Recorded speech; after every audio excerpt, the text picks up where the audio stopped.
Makes a difference, dude. Actually, you have to hold it down for me for 1 second. No. Okay. I'm sorry. We got the New York Football Giants against the Dallas Cowboys in a Week 17 matchup that determines the playoff hopes for both teams. That's like my best Fox commentator, like that robot that comes on before. What's good, Airborne Cheeseburger? My guy, how are you doing? Week 17, playoffs on the line. Anthony with the whole setup on his jersey.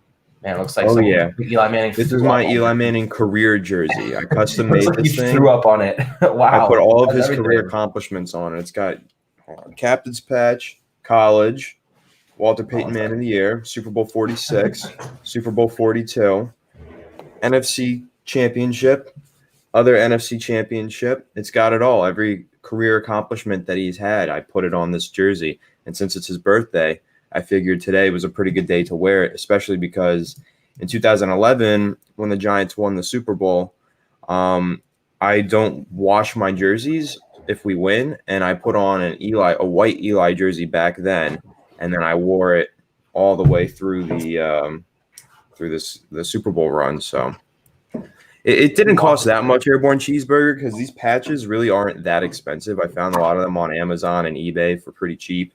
And then the jersey, I think, is a knockoff. So it's just kind of, it's a hodgepodge of coolness. Really, it's not really that expensive. DHgate jerseys? What's that? DHgate or AliExpress? Where'd you get? I don't know. My uncle got the jersey for me. I just put the patches on it, and then I had a friend of mine sew the patches on. Dude, this came out pretty good. This bad boy is sexy. I'll tell you right now. This is like the closest I'll get to being like license plate guy. You know how he is. I refuse to take off my tags. I don't take off the tags on jerseys like this. I keep them on just because it makes me feel cool. Like, yo, this thing is it's official. No DHC, no AliExpress. It's so extra, and that's honestly it's kind of annoying, but I don't know. It's like when you get a really nice, like expensive pair of shoes, you're just like, I don't wanna stain them. You know what I mean? I don't wanna wear them anywhere that might be bad. That you could get those whiteys messed up. So I don't take these things off for now, at least, unless I need to one day. That's like when people would keep the sticker on the brim of their New Era hats. You know what I'm talking about? That's exactly right. But honestly, the sticker kind of like goes with it. It kind of like sometimes, yeah. If I wore this to a game, people would be like, "What the hell are you doing wearing?" Someone probably rip your tag off. No, they probably assume you bought it at the stadium. Maybe Willie Receipts would. He'd be like, "Saquon jersey, I'm gonna throw ketchup on it too." Him and Ethan GSN would team up, find you, and just start throwing food at you. Beat the crap out of me, sir. It's not my fault. I'm not Dave's son. I didn't do this. Michael says he had a Landon Collins jersey, but then he left. But Peppers wore 21, so he just pretended it was a Peppers jersey. Then he decided enough was enough and got a Bradbury. A Bradbury's pretty sweet, though. Does it work that way? Cool. Can you just pretend that it's another? See, I have a Landon Collins jersey as well, and I actually did consider trying to take the letters off the back and replace them with Peppers, but that's just so much work. I'll just keep it in the closet for now. I don't know. Sounds pretty. Twerk. Are you gonna twerk for us, Mr. Rivardo? If we get to 5,000 subs. That's what. That's the we goal. Talked about this. I had a very honest discussion with Anthony yesterday, and I said, if you get to 5,000 subscriber, if we get to 5,000 on YouTube, he will twerk. So I don't know. Get us to 5K subs. You guys can figure that one out, but he will twerk. Start shouting us out on Twitter and Instagram and everything else, man. Get us to 5K subs. Will the Giants offense score 20-plus points? That is the question. I think we will today. I actually do believe that we will, because I don't think we have any choice. And I think that if we don't, Jason Garrett's going to be fired within the next 24 hours. So I think we will. We absolutely. I don't think so, man. I don't think so, man. The past 3 games. You know how many points the Giants have scored? 26. The last 3 games. Two of them are double digit. 2 of them are single digit games. There's no way I'm confident Jason Garrett's going to put together a game plan that doesn't involve hitches, running the football into inside zone where the Cowboys can stop us, and really just killing us all game because his play calling. I can't. And like I had an argument today about this exactly with somebody. They're like, oh, like Daniel Jones, he has so many turnovers, so many this, so many that. And I'm like, yes, that's true. But I would love for the Giants to actually get Daniel Jones a good play caller with, his running back that Dave Gettleman spent a second overall pick on. I want to get him back, and I want to get a wide receiver 1 and a better pass blocking offensive line. There's so many things that Daniel Jones does not have, and I'm getting pissed off about it, guys. Honestly, it's getting annoying to me because a lot of people keep saying DJ this, DJ that. And I'm like, yes, I agree with you. There are some things that DJ does not do well, but we just saw Trevor Lawrence get destroyed without protection, right? It's destroyed. He fumbled like 3 times in the Rose Bowl. Was it the Rose Bowl or was it the Sugar Bowl? I don't know, dude. That's so much different. I don't think so. Okay, here's my thing, though. I hate anytime I'm watching any other football game and all I see on Twitter is Giants fans saying, "See, blah blah blah. Look at the Giants." It's like, dude, just watch the football game. Is that what I sound like? Don't have to compare. Damn. Not you. I have someone else in mind very specifically, but I'm not going to drop a name. But anytime they watch a football game, they have to mention the Giants, and even though it has nothing to do with the Giants, and that always is like a pet peeve of mine. But dude, that's so much different because Trevor Lawrence, the difference is they were playing from behind, trying to push the ball down the field, and he was standing in the pocket forever trying to wait for somebody to get open and make a play. The Giants run a lot of short, quick routes. Nobody gets open. Daniel Jones gets sacked. It's different. It's completely different. And Trevor Lawrence has never had a fumbling problem in his entire career. He's always held onto the ball forever. Like, he's never put the ball on the ground. He just one bad game, and then, Daniel Jones has a fumbling problem. That's the difference. Yeah, I mean, you could say, well, we know he has a fumbling problem. I think it's gotten better. He's taken a couple of hits the past couple of weeks that he held onto the ball well. I was feeling good about that. But what I'm more or less getting at here is that it doesn't matter the quality of quarterback. If your guys are not blocking for you, this is not just Trevor Lawrence. This is every quarterback. Unless you're Lamar Jackson or a guy like Kyler Murray. I disagree, dude. I think it doesn't. I think it completely matters for every quarterback to some extent, but there are quarterbacks who succeed with garbage around them. Justin Herbert is looking pretty successful. They're not winning games, but he's playing great with garbage around him. Hunter Henry, he's Keenan Allen. He's been hit more than anybody. Yeah, no, I'm not saying that there aren't guys who could perform better. What I'm saying is that, I'm not talking about quarterbacks more than I am talking about how important having a good offensive line is. I think that's where it's getting lost in translation. I think having a good offensive line is important for every phase of your offense, including running the football. Yeah, of course, it's important. Yeah, I don't know. Let's start focusing on the Dallas game. We've got a few questions in the chat, so let's. You got Airborne Cheeseburgers comment pinned, so let's respond to that one. Yeah, let's do it. Okay, so Airborne, as always, appreciate you, my guy. If we lose, I think Edelman is fired, Garrett is fired, and we can draft that Heisman wide receiver. I assume he's talking about Devonta Smith. A win and Washington still wins the division, just in my opinion. So I do agree. Even if we win this game, I truly feel as though I think Washington, Gettleman and Garrett. I think Washington's going to win because the Eagles literally just gave up everything, right? They just gave up. They have tons of guys that aren't even playing. And more even, I think, tested positive for COVID this morning. And Bradley Roby, maybe it was Bradley Roby, it was somebody. The Eagles are tanking at this point. I don't know. It's ridiculous. I think Washington's going to win. I hope somehow Philadelphia's able to pull it off. Maybe Jalen Hurts has the game of the century for them. And then, Giants can go to the playoffs with a win. That would be cool. But I don't know. I guess we'll have to see. In terms of Devonta Smith, though, Cheeseburger, that's something that Alex and I are going to dive into in the offseason. We're going to do a lot of film breakdowns on college prospects. Devonta Smith is obviously one that we're going to do because we know that you guys want to see that breakdown.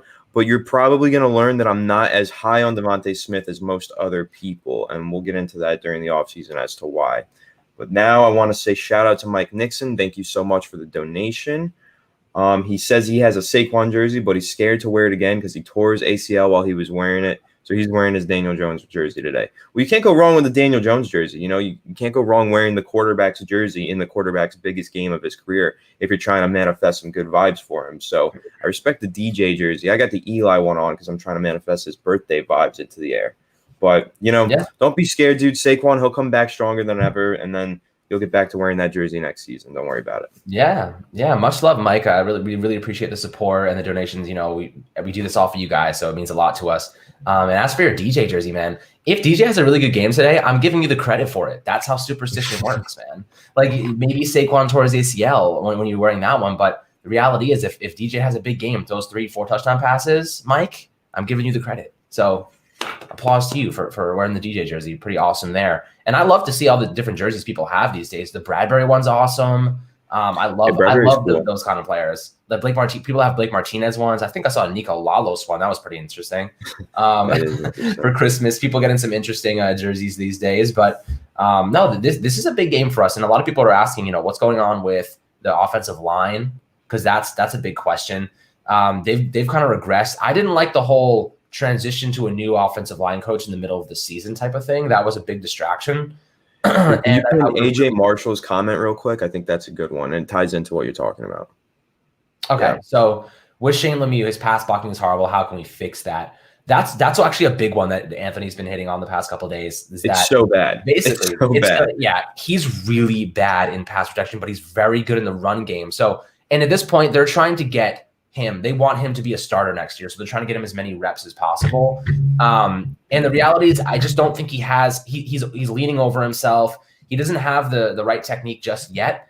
I think he'll get there, but it's going to take some time. He is a 5th round pick after all, so you got to take it with a grain of salt. Him coming into the NFL and dominating right away. I think that Will Hernandez should be starting because I think he's pretty much the same, right? He's pretty much the same in terms of run blocking as Will Hernandez. Maybe he's a better trap blocker. What's it like to do, dragging him across to the opposite side to open up these inside gap holes for Wayne Gallman. But I think Will Hernandez is more of like a stronger guard who can push forward instead of trap. He's not as fast and mobile as Shane Lemieux. And that answers Bangkok Baseball's question, why isn't Hernandez starting? It's a scheme thing. Like Hernandez is the better player, but he doesn't fit the scheme as well in terms of what the Giants want to do with their pulling guards. Shane Lemieux is a better run blocker. They can pull him out and get him in space. Will Hernandez isn't fast enough or, agile enough to do that. He more just stands there and pass protects, which he's better at. So it's almost like the Giants should consider, like, in clear passing situations, put Hernandez in and then, but that's kind of a tough sell. I guess they're just going with Lemieux. They want to get him reps. They want to, develop him, and we'll see how that goes. Airborne Cheeseburger says David Mayo is currently starting over Fackrell. WTF. That doesn't surprise me. I didn't think Fackrell was going to play a lot today. He missed 4 weeks with a calf injury. He's healthy and he's playing, but I don't expect him to start the game. He'll get out there eventually. David Mayo's playing outside linebacker again. That's great news. It's really bad news. Oh, and then someone also said that Julian Love is starting at corner. I'm really interested to see how that goes because I thought he was very up and down when he did that a couple weeks ago. But I guess we'll see, Absolutely. And Mike, thank you for another donation. Really, really generous today. The Christmas and New Year's love is certainly splashing in this live stream. So much appreciated. The Bradbury jersey is awesome, man. That's honestly, if I could go for a jersey right now, I would go with James Bradbury just because I feel he's so humble. The way he carries himself and the way that he performs, he has such a humble presence to him. It truly is like special to have a player like that who just doesn't. He leads by example. Reminds me of Eli Manning a lot actually because he just leads by example. He's not an outspoken guy. He kind of just does what he has to do at a very high level, and people play well because of that. So I think that's an amazing jersey to have. I would love to see a picture of it if you send it to me on Twitter. I would love to see it since I might actually consider getting one myself. But yeah, like what else is going on? DJ prediction stat line. Also, yeah, DJ stat line prediction. Honestly, I don't trust Jason Garrett one bit, never have. So I'm going to go with 250 yards passing, 1 touchdown pass. That's kind of a lot. What am I going to say? 250 yards passing. I know, but I think Jason Garrett's going to open up the playbook and push it downfield. I just don't think he's going to get many passing touchdowns. I think we'll get more rushing touchdowns. I think he already has opened up the playbook. We're just not happy with it. That's sad. See, I cannot come to the conclusion that is the case because if it is, I'm going to be really pissed. Here's an interesting talking point that we can discuss with everybody in the chat. With Daniel Jones in regard to telling the media this week that he was injured and not at 100%. What do we think about that? Is he lying to get the competitive advantage? That's the question, right? Because a lot of people think he was just saying that to fool the Cowboys into thinking he's going to be a statue in the backfield, and then they're going to run these read options, and he's going to go for like some big run. It's going to be a big game-changing play. Because he said that, Jones said that, and Garrett said that. They all said that he's injured and he's not at 100%. Why would they say that? Like, why would they actually tell the other team? Do you think he's bluffing, or do you think he's just stupid? I think it's a bluff too. I think he's about to rip off a read option for like 50 yards. I saw a video. It's gonna be lit. I saw a video in practice of him. He took a read option to the right side, and he looked like he wasn't limping at all. So I was like, okay, like maybe that is an indication that he is. He was. He said, I've been playing in the pocket a lot more. And even Joe Judge was like, he was a little bit more forthcoming than I would have liked for him to be when he was talking about the injury. I think it was just a nice little wrench to throw into Dallas's game plan, because think if Daniel Jones can run, and think about this, he had no injury designation this week, right? No injury designation for the hamstring or ankle. So that if there's no injury designation there, that tells me everything that I need to know, that he's healthy, right? He's healthy. He's not going to be held back. And I think throwing that little wrench in there, like that he will just be pocket passer, and then pulling off a read option when Dallas doesn't expect it, and pulling off a 60-yard run where you get into a red zone situation. That's exactly what the Giants need today. Exactly. So I would love to see it. But then again, you got to be careful, because you don't want Daniel Jones to get re-injured. I mean, if there's any game to lay it out on the line, it's today, because he will be healthy by next season, of course. But I don't know. Do you think that it looks like some people think he's telling the truth? Yeah, I'm not worried about him getting re-injured, to be honest, because this is a game where you just have to put it all on the field and just go out there and play, because this might be your last game of the season. Odds are, if you go by percentages and probability and statistics, this is probably the last game of the season, because even if we win, you have Washington, who has a like a 2-game, 3-game better record than Philadelphia, and they're playing. So, it's an uphill battle for sure. We need some help from Philadelphia. So go Eagles. I guess I hate to say that, but don't ever say that. We don't say that. We have to today. We have to today. No. Until about midnight tonight. That's what I'm saying. Until that game is over. We all know, Anthony. We all know we need them to win, but we're never going to say go Eagles. Okay, we'll just silently. We're going to stay quiet. I don't care. We're going to stay quiet. We're going to stay quiet about it. But we all have the same. We all know what's going on, but we just can't. We can't go there. We can't go there. You have Adam's comment pinned. Dude, I really hope he rips off a big run, because every time he does, it's like the most exciting thing in the world to me. It gets me so hyped whenever Daniel Jones rips off a run. When we played Philadelphia at home and we won that game, right? And Daniel Jones, he ripped that first touchdown run. I was so hyped. But the second one that got called back, because I didn't see the flag, because I'll explain why. When he ran that into the end zone, I just like stood up and started running around the place, because it would have sealed the win. And I got so hyped, dude. I was like screaming at the top of my lungs. Like, I'm surprised I didn't get a noise complaint in my apartment. I was so hyped. And then they called it back, and I was just, my heart broke. I was like, damn, that was really sad, because my roommate was like, there's a flag. And I was like, no. So disappointed. No. We got a lot of Eagles support in the comment section right now. The chat's going off for the Eagles. So I guess you're wrong, Alex. I'm right again, as always.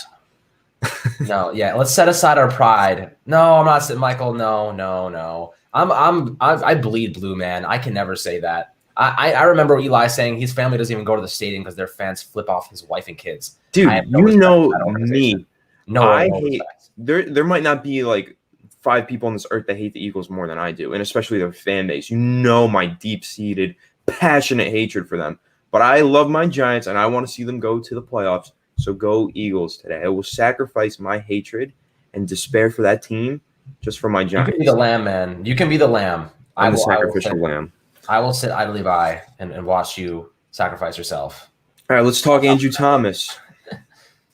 All right. Well, opinions on Andrew Thomas this season. I know he's had some bad games, but considering the circumstances with no preseason, I'm happy enough with him so far, and I'm optimistic about him for the future. I would agree. I think he's had an up and down year. He's had some good games and bad games. The one thing he's been great in is run blocking, right? That's the one thing that I can say, Andrew Thomas has done well in run blocking. It's pass blocking that needs a little bit of help.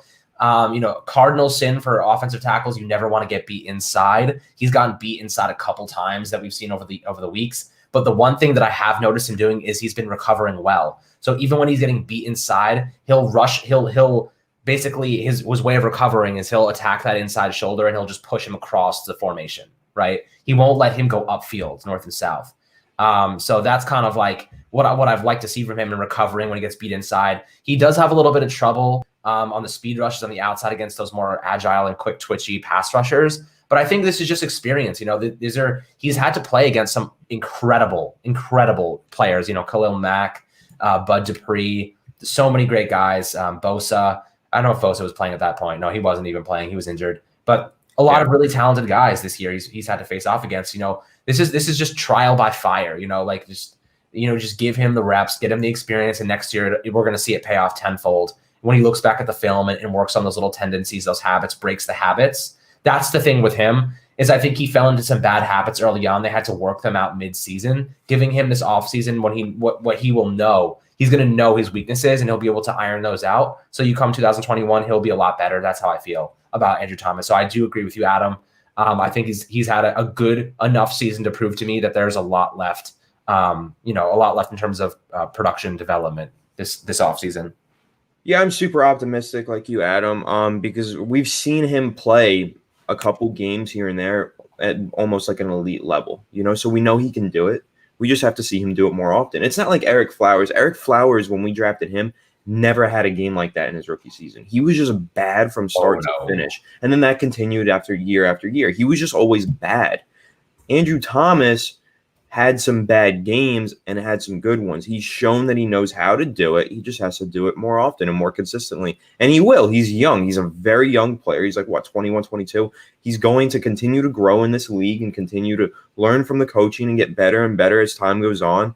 And he's going to be the franchise left tackle, in my opinion. Or if somehow they draft Penei Sewell, then he'll be the franchise right tackle, or Sewell will be the right tackle.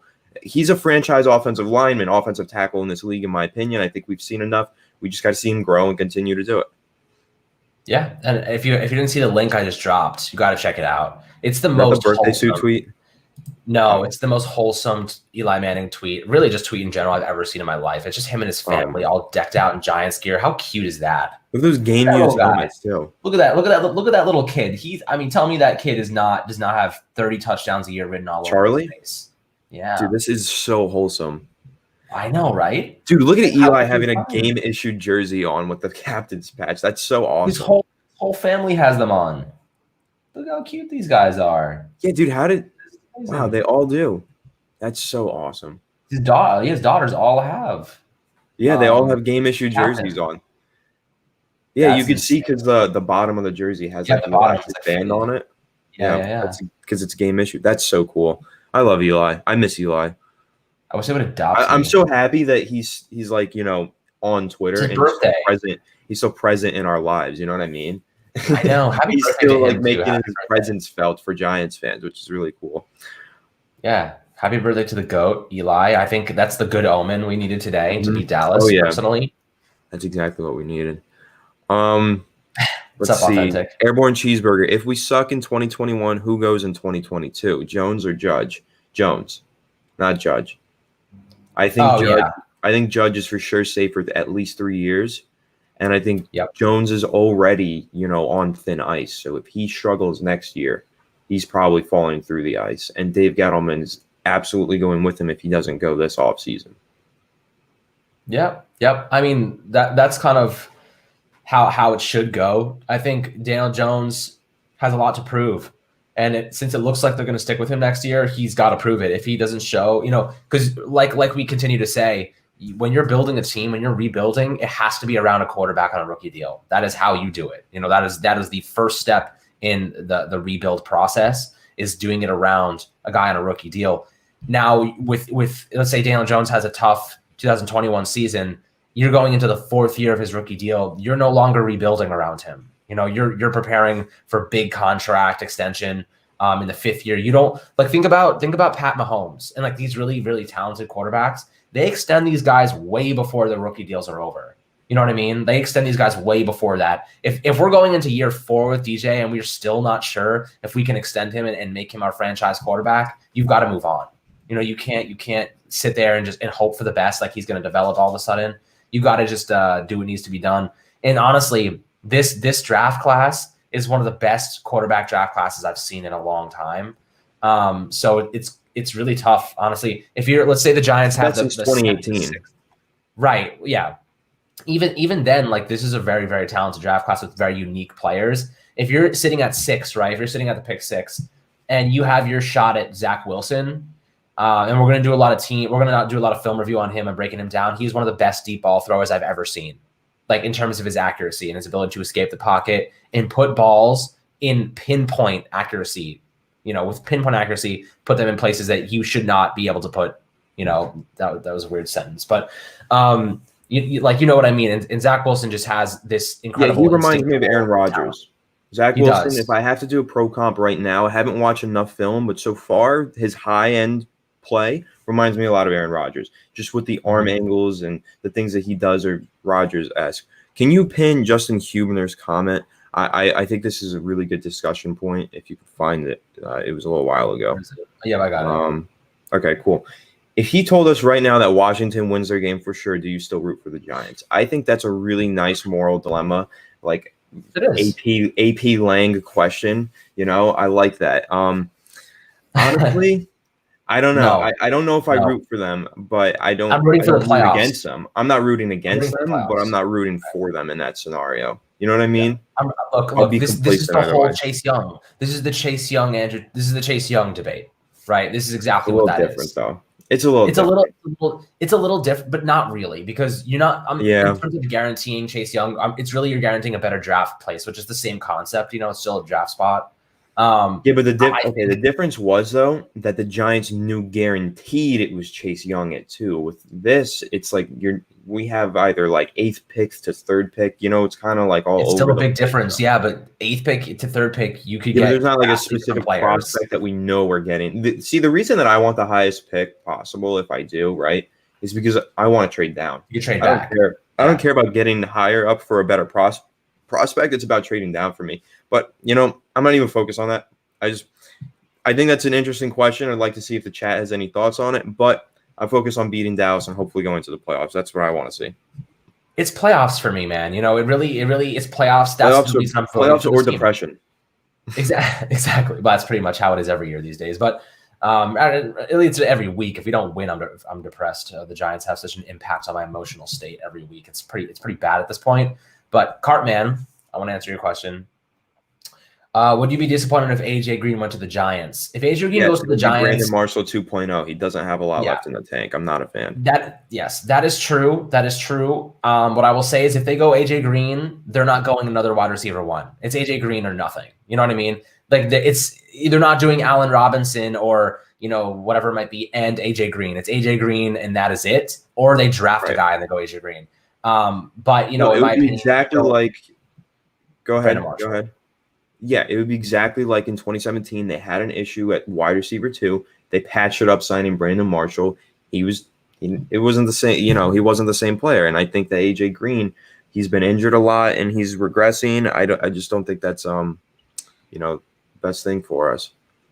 I would agree. I don't want AJ Green. I think he's not great anymore. I think he's just too many injuries.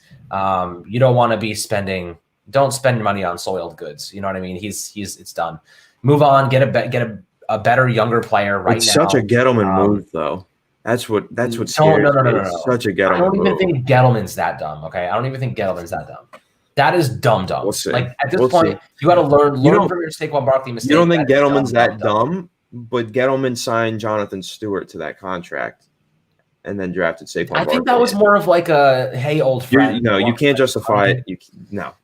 That was the worst contract, the dumbest decision I've ever seen in my life. It was. But I'm trying to justify it as like maybe he was just like, I know him. I'll give it. Giving charity to his friends. That's pretty much because that didn't make sense to me either. I don't really understand. But the quote that Big Nuts just commented, I don't take age into consideration. That's a Gettleman quote. And that is my biggest problem with Gettleman is he is just so archaic that he doesn't even take age into consideration. I don't know. So ridiculous.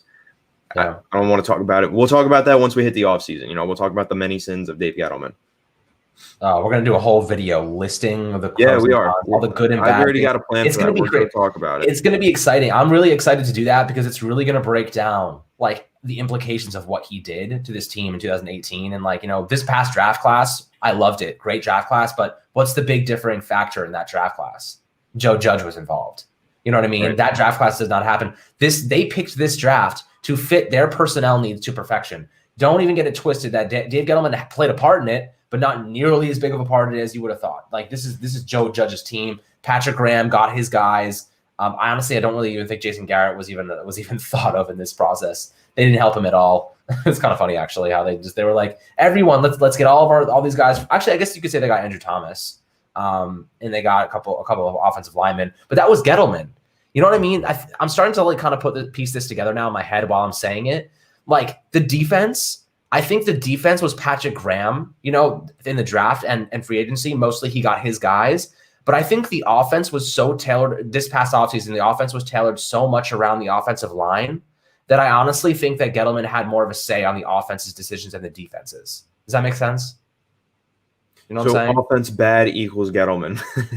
Yes, that's exactly right. Because I think he had more of a say and more influence in trying to piece together the offensive line, which everyone always talks about him. He's really good at finding. I thought he did a good job on the O-line, though. Listen, I think and run blocking, yes. And run blocking, yes. I think that was to fit Jason Garrett's scheme. That's what he wanted. They tried to build around the scheme. I think he did a good job. He found Lemieux. I don't think Lemieux's been that great, but he's a fifth-round rookie who's surviving as a starter. Matt Parrott. You know how I feel about him. I think he will be a starter in this league. And Andrew Thomas, I think we've seen a lot from him. So I think he did a good job in that regard. I just think his biggest flaw in this draft was that he didn't draft a wide receiver in a wide receiver rich, spoiled rich draft class. And that was the biggest flaw in my opinion. Someone's asking, I know we haven't done a lot of film breakdowns yet, Alex. We haven't really watched the film yet. But who's your wide receiver one early on in the draft process for this draft class? For me, it's Jamar Chase, and it's not even close. Me too. Jamar Chase reminds me so much of OBJ. He reminds me so much of OBJ. Yeah, we'll look into it, and maybe our opinions will change. But right now, Jamar Chase, far and away, is my number one. Yeah, no, I agree. Jamar Chase has special talents, just stuff you can't teach. You know what I mean? Stuff you can't teach. Dude, shout out Rogue again with another Star Wars reference. I love it. It's a G-Men in Philly about to be Mando and Boba. That's exactly like the perfect analogy. If you watch season 2 of Mandalorian, that's so good. I love the Star Wars references. We get them every week. They're great. Yeah, we want more of those. If you guys like Star Wars, drop your references, drop your quotes and stuff. Anthony, yeah, you don't even understand how big of a Star Wars fan I am. It's like the Giants, and then Star Wars is like right there. My Star Wars knowledge is very high and ridiculous. Mando's like Eli Manning, though, every time he wins a Super Bowl. Mando just always wins those quests, man. I love how it's like such a quest. Like it's a different type of TV show. It's really interesting. Like each episode's a different quest. It's so good. It is really good. It's phenomenal. But okay, let's go back to some of these questions here. I want to go to Blue Bolts. Non-objective question. Who wins the NFC East in 2021? Honestly, I think Washington. You think Washington?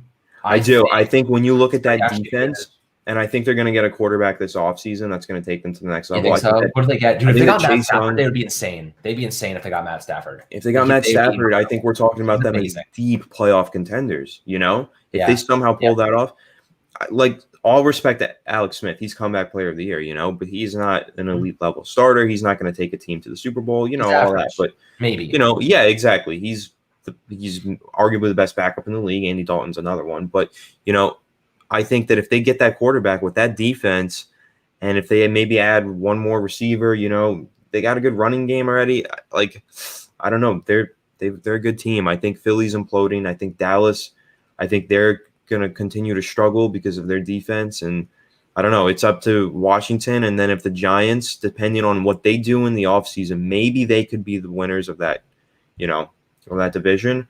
But also we haven't had a repeat winner of the division in 16 years. So maybe it's possible that, if Washington wins, they just won't win next year. I don't know. It's so up in the air with the NFC East. But right now, if you ask me, it's going to be Washington. And I think that the Giants, depending on what they do in free agency, have the second best chance.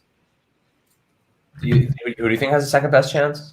The Giants, depending on what they do in free agency. If I like their moves and they continue to build, I think that this is clear, like year 3 breakout for Daniel Jones if he gets the right pieces around him, and year 2 breakout for Joe Judge if he gets the right pieces on his roster. That's what I see. The only way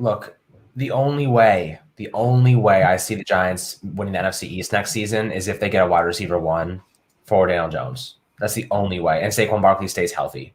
Only way I see them winning. They also need some more defensive pieces, but a lot of people are mentioning Julian Love right now. I want to talk about him. Everyone knows we love Julian Love. We interviewed him last offseason. Just a fantastic guy. Really, really is from Chicago. Really just a great guy all around. And I would love to see him start CB2. I'd love to see him. He is today. He is today. And we love Julian Love. Right. We're so appreciative that he came on the podcast. If you haven't seen that, just go search back on our channel. Cool. You'll find it.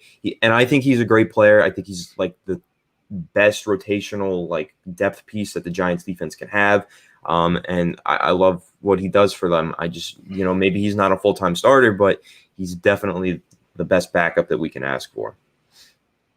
Yeah, no, that's absolutely right. And, he really is a phenomenal guy, but I want to see him play over Yadam because Yadam last week was a liability. You have McKinney back full-time now, so you can do what you want to do with McKinney, Logan Ryan, and Jabril Peppers, rotate them free safety, strong safety, go into the box, whatever it might be. Now you can finally look at Julian Love and say, he played better than Isaac Yadam did when James Bradbury was out against Cleveland. I thought he looked better than Yadam personally. So I want to see him get some more reps here. But as we are 4 minutes away from the game, guys, of course, we got to do our score predictions here. And usually I try to be objective, but today I got to go positive, man. I'm going to go with the Giants win 27-24. Giants win. Graham Gano wins it at the buzzer. Giants win 21-20. I think we win on a very narrow game, 1-point victory, and we hold Dallas to 20 points because that's the only way we win the game. So 21-20 for the Giants. That's my score prediction. Big Nuts is very confident. He's saying 35-17 Giants. You get the pun. He's got big nuts. He has big nuts, It's ballsy. 69-420. Giants win. Okay, Rogue, I see you. I like that. Airborne Cheeseburger also picked the Giants 24-21. Slayton needs to go off. I agree. Big Nuts. We need him to bounce back. He's been struggling as of late. Michael says Giants 27-24 just because it's snowing. He thinks Gallman has a ton of yards and 2 touchdowns. Yeah. In terms of game MVP, who are you picking, Alex? Gallman, because I think, and this is a really good point by Michael here, Dallas has the worst run defense in the NFL. They average 160 yards allowed per game on the run, against the run. That's terrible. It's the worst in the league. Give Gallman the rock.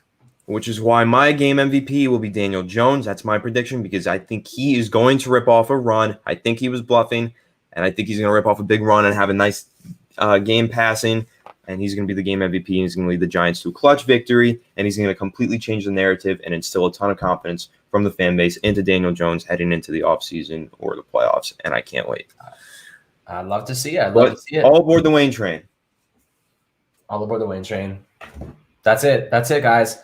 Well, week 17, it's here. Thank you so much for the support as always. Before we log off here, I just want to let you guys know tons of off-season content coming after this. If the Giants are eliminated, even once if they're eliminated for the playoffs and win the Super Bowl, whatever it might be after their season is done, we're going to be diving into the draft class, reviewing the season, Dave Gettleman, everything in between. It's going to be a hell of a ride. Just insane level content. We're doing collabs with the entertainer Chris every week, film breakdowns, looking at players, wide receivers, Jamar Chase, Devonta Smith, all these big guys. So make sure to be on the lookout for those. Obviously, we'll be posting those in our community pages and on Twitter as always. So appreciate you the love for week 17. And Anthony, what do you got? Also, stay tuned because there's a chance we do go live again at some point today, depending on how this game goes and how the Philadelphia game goes. We might have to have a playoff reaction live stream late tonight. So stay tuned. We'll see. And also, go Giants. Let's see a win, and let's hope to make the playoffs. And appreciate everybody for joining the stream, chatting Giants with us, and previewing the game. Can't wait to hopefully make the playoffs, and we'll see you guys on the next live stream. Absolutely.